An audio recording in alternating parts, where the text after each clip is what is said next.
자, 매거진 초대석 이어갑니다. 여러분 혹시 이병주라는 이름을 아시는지요? 1965년 등단해서 70년대와 80년대를 풍미했던 인기 작가이자 우리 문단의 거목인데 문학의 위상이 예전만 못해서일까요? 아니면 한 예술가가 온전히 평가받기까지 숙성의 시간이 필요한 걸까요? 요즘은 나림 이병주라는 이름을 기억하는 이들이 많지 않은 것 같습니다. 자, 오늘 이 시간에는 서가 한켠에서 잠자고 있던 그의 작품들을 함께 좀 펼쳐봅니다. 부산의 지식인들이 나림 선생의 생애와 문학을 기리는 연구회를 만들었는데요. 나림 연구회 회장을 맡고 계십니다. 정치학자 조광수 박사, 그리고 문화유목집단 동행 정도환 예술감독 두 분 스튜디오에 모시고 자세한 얘기를 나눠보죠. 두 분 어서 오세요. 네. 안녕하십니까. 안녕하세요. 네. 자, 나림 연구회 소설가 나림 이병주 선생을 기억하고 연구하는 모임입니다. 어떤 분들이 어떻게 모셨나요? 먼저 우리 지휘자님께서 얘기해 주시죠. 네, 나림 선생님을 좋아하시는 분들이 굉장히 많아요, 사실은. 근데 이 드러나지 않는 사람들이 많기 때문에 네. 어떻게 모여야 될지도 모르고 어떻게 하는지도 잘 모르는데 전국적으로 한 10만 명 정도가 나림을 좋아하고 네. 뭐 그런다고 합니다. 이 중에는 문학도도 굉장히 많지만은 사실은 문학도보다는 네. 제가 보기에는 비문학도가 훨씬 많은 것 같다. 그래서 나림을 좋아하시는 분들이 모여서 함께 나림을 공부해 보면 어떨까? 그 중에서 부산에서는 뭐 누가 뭐래도 나림에 대해서는 가장 많은 연구를 하시고 공부를 하셨던 정치학자이신 조광수 박사님 계시니까 네. 조광수 박사님을 중심으로 해서 많은 문학도 또는 소설가, 기자, 뭐 음악가, 건축 설계하시는 분, 예. 다양한 사람들이 모여서 한번 네. 나림을 다시 한번 재조명해보는 시간을 갖자. 이렇게 해서 만들어진 게 나림 연구회입니다. 네, 일단 청취자분들께 네. 두 분에 대한 소개도 필요할 것 같아서 네네. 먼저 교수님부터 소개해 주시죠. 네, 안녕하세요. 저는 음악하는 정도환입니다. 저는 현재 뭐 문화유목민이라는 이름으로 종횡무진하는 것이 아니고 네. 횡설수설하고 있는 사람입니다. 그런데 어쨌든 이 나림이라는 걸출한 우리 대문호를 함께 공부할 수 있는 기회가 만들어지면 좋겠다라는 의견들이 모여서 저희 문화유목집단 동행 아지트에서 한 달에 한 번씩 모여서 이렇게 공부하는 그런 모임을 만들었습니다. 네. 예, 저는 정치 사상을 공부하는 정치학도입니다. 문학에는 뭐 전혀 문외한인데요. 네. 대학 이제 리타이어하고 어려서부터 읽었던 나림 이병주 문학 공부하는데 천착하고 있습니다.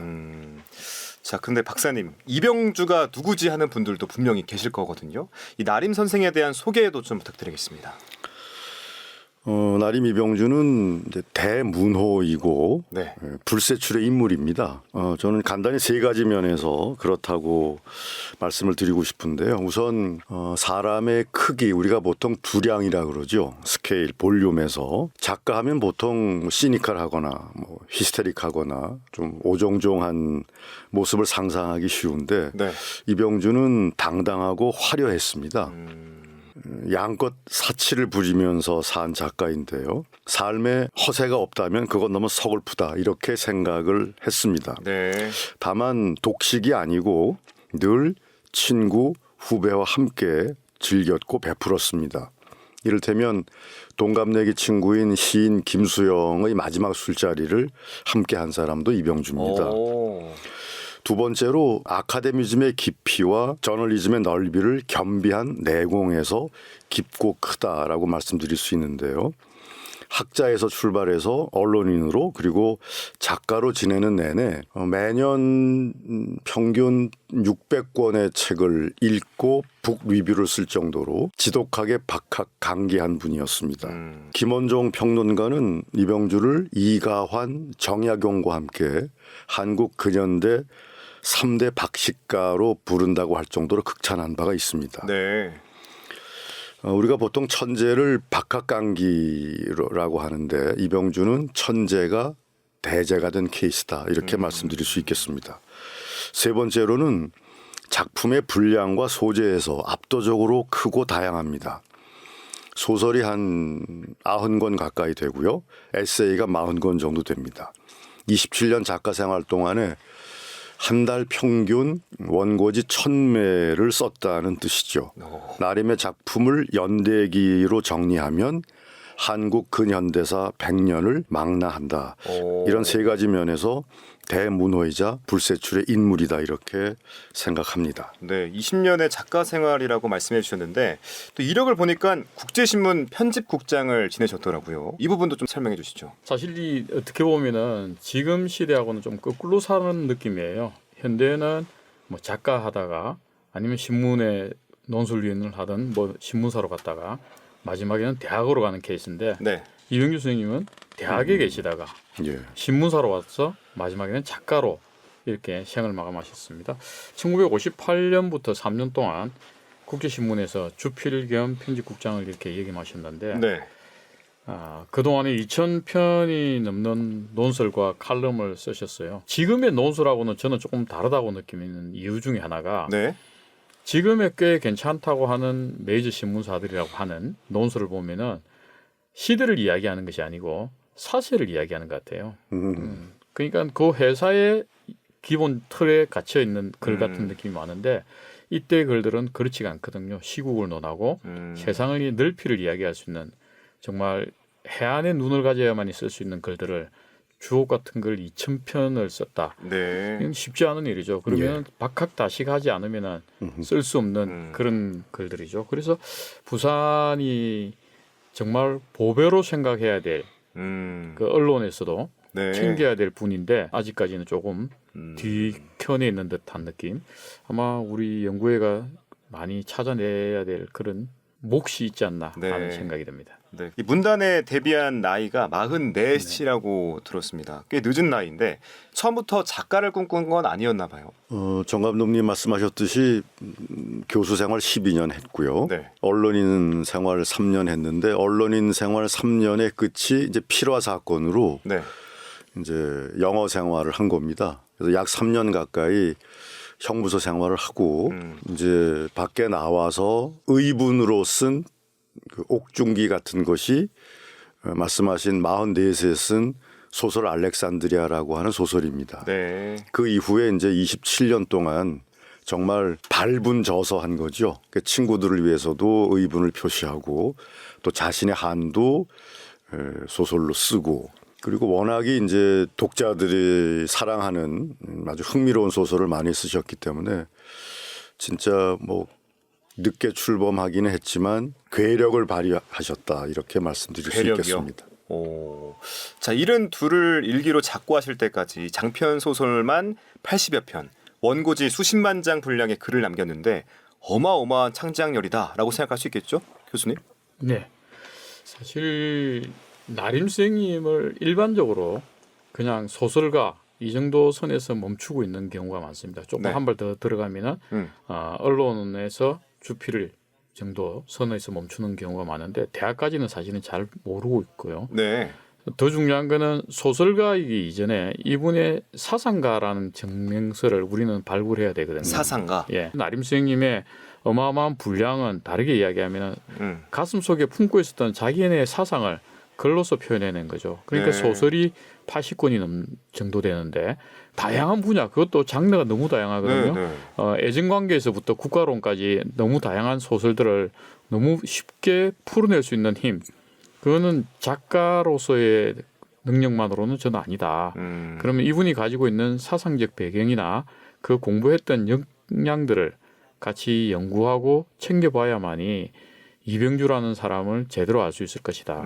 그러기 위해서는 문학도들만 봐서는 되는 게 아니고 다양한 분야에서 접근하는 것이 맞지 않나 하는 그런 생각들을 가지고 있죠. 제가 여러분께 부탁드리고 싶다면은 조금이라도 관심이 있으면은 네. 서점에 뭐 알라딘도 좋고 교보도 다 좋으니까요. 나림 이병주 한번 쳐보시면은 페이지로 이 한 몇 페이지를 넘어갑니다. 아, 책 소개가. 예, 책 소개가. 그러니까 우리가 알고 있는 나림이 이 정도였구나라고 한번 객관적으로 증명할 수가 있는 거죠. 네. 뭐 누구 이름 치면 한 몇 권에서 끝나는 소설에서 몇 페이지를 넘겨야 되는 대단한 작가로 여러분들이 이해하시면 쉽게 접근할 수 있을 것 같습니다. 아니 이렇게 80여 편의 소설을 쓰려면 골방에서 글만 썼어야 될 것 같은데 또 그게 아니라고 들었어요. 요즘 말로는 진짜 잘 나가는 힙스터, 뭐 끼쟁이, 뭐 이렇게도 생각할 수 있을 것 같은데 정말 그런 삶을 살았습니까, 박사님? 교제 범위가 넓고 활달했습니다. 와. 청와대 주임부터 요즘은 그런 표현 안 씁니다만 뭐 서울역 지게꾼까지 두루 사람의 청탁이나 고화를 가리지 않고 두루 사귀었고요. 네. 또 많은 작품에서 병들고 이제 그 노쇠하신 그 항일 투사들 이런 분들을 그 찾아뵙고, 왜냐하면 1960년대만 해도 나라에서 그분들을 미처 이제 챙기지 못하던 시절에 그분들을 이제 자주 가서 모시고 또 좋은 자리에 가서 대접을 하면서 그분들의 이제 그 많은 기록들을 체보해서 소설에 묘사하는 이제 그런 작업들을 많이 하셨죠. 청탁을 가리지 않고 네. 폭넓은 교제 그리고 활달한 삶, 그렇게 말씀드릴 수 있겠습니다. 그리고 정 감독님 잘 아시겠습니다만 음악도 굉장히 즐기셨고요. 그래요. 못 하시는 게 없네요, 그러면. 네, 그 다양한 폭, 이게 폭의 넓이와 물의 깊이를 알 수 없을 만큼 많은 분들과 교제하시고 글 쓰시고 풍류를 즐기셨는데, 그 풍류를 모르면은 글이 잘 안 될 거란 말이에요. 저는 그렇게 생각하는데 또 네. 풍류를 모르면은 사상이 정확하지가 않을 거예요. 왜냐하면 결국 이 모든 것들이 사람이 하는 일이기 때문에 사람 중심으로 갈 수 있는 힘, 그 속에서 찾아내는 힘, 그걸 글로 옮긴 작업을 하신 분이 나림 선생님이시거든요. 그러니까 우리는 사람을 표피적으로 만날 때 이분은 깊이 있게 만나고 그리고 깊이 있게 만나는 것이 아니라 폭넓게 만나고 그 가운데서 본인의 글, 본인의 사상들을 전달하는 그런 역할들을 하셨기 때문에 네. 지금 저희들이 뭐 사람들 아주 가벼이 여기는 그런 모습하고는 확연히 차원이 다르죠. 네. 또 이분 작품을 원작으로 해서 80년대 말에는 TV 드라마까지 만들어졌다라고 들었거든요. 당대 인기 작가였는데 두 분의 기억도 궁금합니다. 이 이병주 문학을 언제 어떻게 접했습니까, 박사님? 저는 1974년에 검정고시 보면서 네. 이제 관부연락선이라고 하는 이병주의 초기 작품을 읽었습니다. 거기 보면은 해방 정국에서 지식인들이 이제 그 고민하는 그런 장면들이 많이 나오거든요. 그래서 제가 그 소설을 보고 그 소설의 배경인 진주, 하동 그리고 지리산에 올라가고, 그리고 이 소설이 그렇게 끌리는 걸 보니 나는 정치 사상을 공부하는 게 좋겠다라고 하는 지적 자극으로 결국 제 전공이 그렇게 되는데 이병주의 관부연락선이 한 요인이 된 그렇게 말씀드릴 수 있겠습니다. 네, 박사님은 그러면 1974년, 50년 전입니다. 우리 교수님께서는 언제? 저는 게임이 안 되죠. 그러니까 50년 전에 공부하셨던 분과 네. 저 같은 경우에는 사실은 그냥 이병주라는 이름만 알고 책 그냥 읽고 지나가는 사람이었어요. 네. 지나가는 사람이었는데 국제신문에서 나림 이병주 선생님 문학 콘서트를 준비한다라는 이야기를 하고 같이 일을 하는 가운데 이분이 어떤 분이지? 문학 콘서트를 하려면 새롭게 제가 준비를 해야 되니까. 네네. 그래서 역으로 다시 읽기 시작했죠. 그렇게 다시 공부를 하다 보니 이분은 보통 분이 아닌데 그래서 제가 이제 1회 끝나고 첫 번째는 2회 할 생각이 없는 그냥 한 번으로 끝나는 나림 이병주 문학 콘서트를 한 번 더 하자. 그러면서 제 2회라는 숫자를 제가 붙였죠. 네. 그러면서 이제 매년 하자. 이렇게 시작됐죠. 그러니까 어떻게 보면 저는 나림 선생님에 있어서는 굉장히 따끈따끈한 사람입니다. 아주 이제 뭐 예전에 읽었던 것들은 네. 기억도 없고 최근에 다시 공부하게 되고 그게 한 3, 4년 정도 이렇게 되는 케이스인데 우리 조광수 박사님께서는 나는 자유라는 나림에 대한 책도 쓰셔서 저희 독서 모임에 오셔서 강의도 해주시고 뭐 이러면서 최근에 굉장히 따끈따끈하게 떠오르는 제 마음의 불꽃이 하나 되겠죠. 네, 마음의 불꽃. 네. 네, 이렇게까지 표현하셨는데 그럼 연구회까지 만들어서 이병주라는 인물, 그의 문학을 탐구하는 이유는 뭘까요? 저 개인적으로는 두 가지입니다. 하나는 나림이라는 사람을 새롭게 조명해 볼 필요가 있다. 왜 사라져가는 사람이 있는가 하면 다시 살아나야 될 사람이 있거든요. 그런데 이제 살아나야 될 사람 중에 한 분이 나림 수행입니다. 그 또한 우리 부산에서 하는 게 좋겠다라는 그런 약간의 애양심이 있었어요. 저는 그것 때문에 나림이라는 사람에 대해서 집착하게 되는 거고 네. 두 번째는 나림이라는 사람을 문학가로만 보지 않기 때문입니다. 그럼요. 아까 제가 처음에 사상가로 사상가. 봤던 것처럼 네. 이 사상가의 영향이라는 것은 안 미치는 데가 없단 말입니다. 그렇다면은 이 영향이 미치는 범위가 어디까지인가를 다 같이 모여서 한번 고민해 보자. 그러면서 그분에 대한 발자취를 같이 더듬어 보면은 다른 각도로 볼 수 있는 그림들이 많이 나올 것 같다. 뭐 문학가가 보면 오직 문학에 아마 매몰되는 사항이 많을 텐데 네. 그게 아니라 문학가인 한 사람을 사상가로 성화시켜서 다양하게 모이면은 보다 더 폭넓은 나림을 연구할 수 있겠다라는 생각하게 된 거죠. 그렇군요. 네. 아까 박사님께서 옥중 생활이라는 말씀을 해주셨는데 이 박정희 전 대통령을 비판하다가 옥고를 치렀다고. 그때 또 전두환 전 대통령과는 또 아주 가깝게 지냈다 이런 말을 들었습니다. 이 질곡의 근현대사를 배경으로 글을 쓰시던 분이라 이런저런 비판을 받으신 것 같은데 이 대목은 어떻게 좀 해석해야 될까요? 반박정희 친전두환이라는 틀로 이병주를 보는 시각도 있습니다. 박정희 대통령하고는 확실히 악연이죠. 악연이군요.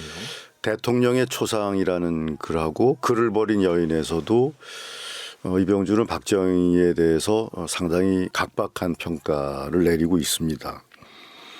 1960년대 한때는 송도에서 여러 차례 술좌석도 하고 함께 그 4.19 의거의 실패를 우려하고 그런 구국담을 나누는 기막힌 술친구였습니다만 생각하는 방향이 다소 좀 달랐던 것 같아요. 결정적으로 말씀하셨듯이 5.16 후에 탈이념인 이제 이병주를 용공 이유로 투옥했으니까 박정희에 대해서는 호의적인 태도를 갖기가 어려웠던 것 같고요. 전두환 대통령에게는 우호적이었던 것이 네. 전 대통령이 아주 그 이병주 선생님을 극진하게 선생님으로 모셨을 뿐만 아니라 독대하면서 제안했던 이를테면 이제 학생들 두발 자유화 또 그때만 해도 이제 12시에 통금이 있었지 않습니까? 네. 통금 해제 이런 거는 말씀하신 바로 정책적으로 시행하는 이런 것 때문에 전두환 이병주 관계는 상당히 우호적이었습니다. 이제 이병주의 이제 교제가 청탁을 가리지 않고 활달했다는 말씀을 드렸는데요. 박정희 정부 시절에도 박 대통령과는 소원했지만 비서실장이었던 이후락 또 서울시장이었던 김현옥 등과는 형제처럼 가깝게 지냈습니다. 방금 하신 질문에 대한 이병주를 위한 변명을 한 말씀 드리자면 네. 이병주는 기본적으로 품이 크고 사람을 사귀는데 청탁을 가리지 않았다. 그렇게 설명을 드리고 싶습니다. 네. 뭐 뒤늦게 쑥스러운 고백이긴 한데 저는 이병주라는 이름을 방송을 준비하면서 알게 됐거든요. 뭐 제가 과문한 탓도 있겠지만 요즘 20, 30대 또 뭐 주변의 40대들한테 물어봐도 이병주 선생에 대해서 아는 분들이 많지 않더라고요. 왜 그런지 좀 여쭤보고 싶습니다. 청년들이 나림 이병주를 모르죠. 네. 조정래의 태백산맥은 읽어도 이병주의 지리사는 읽지 않습니다. 오리지널을 모르고 에피고넨 아류만 아는 것이죠. 또 해방 전후사의 인식, 전환시대의 논리는 읽지만 산하, 관부연락선, 소설 남로당은 읽지 않습니다. 치우쳐 있기 때문입니다. 단언하건대 네. 일단 이병주의 작품을 읽기 시작하면 달리지 않을 수 없다고 생각을 합니다. 소설 읽는 것 자체로 네. 교양이 늘고 네. 지적 자극을 받게 되고요. 이병주는 문학과 학문을 융합하려고 애썼고 성공했습니다. 이병주의 소설 자체가 인문학의 보고입니다. 돌아보기와 내다보기의 균형이 지식인의 책무이고 미덕이라고 한다면 이병주는 그 미션을 충분히 수행했다고 생각을 합니다. 그래서 저희가 이제 나림 연구회를 시작하게 된 것도 좀 젊은 독자들을 좀 찾는다 그럴까요? 육성한다 그럴까요? 적당한 표현인지는 모르겠습니다. 젊은 독자들이 이병주를 많이 읽기를 바라는 마음이 간절합니다. 네. 그럼 교수님께도 그럼 이 시대에 이병주 문학이 갖는 의미와 가치는 뭐라고 생각하십니까? 자기 주체가 굉장히 뛰어나고 자기 네. 발표력이 뛰어나다고 하는 요즘 젊은 세대들. 네. 그 세대들이 무슨 이야기를 하고 싶은지를 생각해서 조리 있게 이야기해 줄 수 있는 사람이 이병주다. 저는 이렇게 이야기하고 싶어요. 왜냐하면 주장은 하되 네. 주장 이후에 일어날 일에 대해서도 준비는 해야 되거든요. 주장만 하는 것 같아요. 요즘 젊은이들은. 그러니까 주장을 하는 걸로 끝나다 보니까 어떤 현상이 생기냐면 젊은이 대다수가 그렇다는 건 절대 아닙니다. 하지만 표현력이 너무 빠르고 강한 힘이 있죠.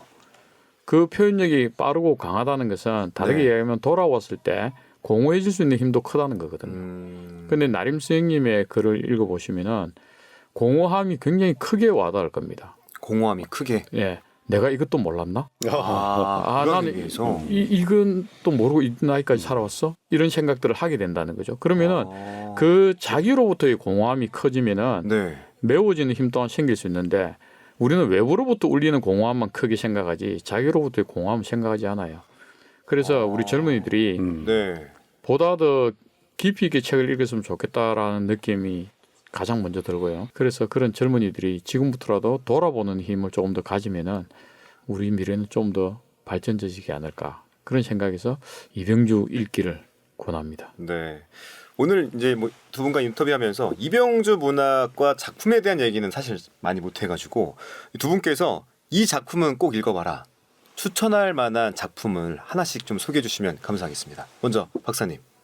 예, 저는 이제 그 아나키즘을 공부하는 사람으로서 이병주 작품 중에 그 테러리스트를 위한 만사라고 하는 중편이 있고요. 한 작품 또 소개해 그럼요. 드릴게요. 네. 장자에게 길을 묻다라는 장편이 있습니다. 이 두 작품은 아마 무릎을 치며 즐겁게 읽으실 수 있지 않을까 싶습니다. 이병주가 평생 지향했던 것이 자유거든요. 네. 또 이병주 스스로가 이제 대자유인이었고요. 그 테러리스트란 만사에 나오는 주인공, 또 장자에게 길을 묻다의 주인공인 장자야말로 큰 자유인들이었죠. 아마 자유를 지향하는 분들이 이 작품을 읽으면 깊은 공감을 느끼시지 않을까. 그래서 꼭 추천하고 싶습니다. 네. 이번엔 교수님 추천할 작품은 관부연락선입니다. 관부연락선. 50년 전에 읽으셨던. 네.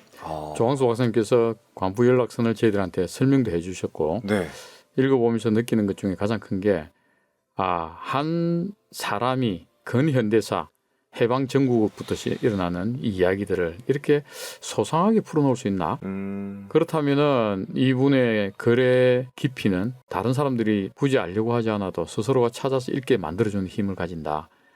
시대적 사항을 한 사람이 괴를 껴넣는 건 쉽지가 않거든요. 근데 그 괴를 꽂고 있는 사람의 글을 우리가 쉽게 먼저 만나본다면은 나머지 책들도 아주 가볍게 가지 않을까. 그래서 첫 번째 책으로 저는 관부연락선을 추천합니다. 네. 자, 세 편을 이제 추천받았는데 연구의 얘기로 돌아가서 활동 계획과 목표 끝으로 여쭤보면서 오늘 인터뷰 마무리하죠. 먼저 박사님.